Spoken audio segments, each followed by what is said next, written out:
a special or funny memory from Nozstock that you'd like to share? And that can be like both, really. It can be either a special memory or funny or terrifying, or just what are the memories that jump out? Loads, man. I mean, it's quite hard to pinpoint them because when we're working, and when we're not working, we're partying. A lot of the good memories when we're partying, which you don't remember. But your mum, Julie, came up the ramp and she's like, "Can I watch?" And she came out, and I've never seen anyone happy as she was at that moment in time in my life. Martha Rees and the Vandellas, and seeing Julie dancing on the stage. Oh, she was so into it. That was beautiful as well. Yeah, that was a magic moment in my life, and all the, what I call my kids, all the crew that had grown up with us. When they saw me dancing, all I could do was, "That's Julie Noz! It's Mama Noz!"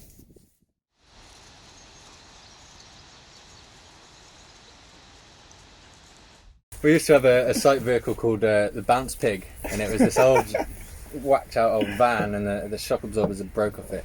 So every time you touched the brakes, the thing would bounce like a lowrider or Snoop Dogg video or something. That's the best. That's what you've taken. That was my favourite moment. 10 years of being involved in the creative special. I think my favourite moment was probably seeing Jurassic 5 play on the main stage. That's probably one of my favourite moments. Yeah. A band I've always loved, smashing it in the garden. It was the best artist I've ever seen play at Nozstock, I think. The call coming through from Dave in the theatre tent, the emergency call, Andy, you know, and I was like, "Yes, Dave, what's the matter?" There's a chicken running around the theatre. You know, I think his worry of the welfare of the people and the attack of the chicken was somewhat unfounded. But of course, having the chickens running around does add the farmyard feel. Special memory would be 2012, and the weather was appalling. And there's lots of jobs that didn't get completed, so we decided that the Sunday morning, about 6 o'clock, when we were all battered, bruised and soaking wet, would be the best time ever to go put up the Nozstock Hollywood sign. And it took 15 of us to do a 2-man job. And then I guess, to be honest, the other one, I guess, was after a few years of trying putting the Sunday show together, if it's different facets, finally getting to the stage where we found the synchronicity between the fire performers, the fire pieces, whether it was the maze or the illustrations on the hill, and then the fireworks going off, and trying to unify all that and having it going at the same time. I thought was really, that was it. It's been a challenge of years to try and get right.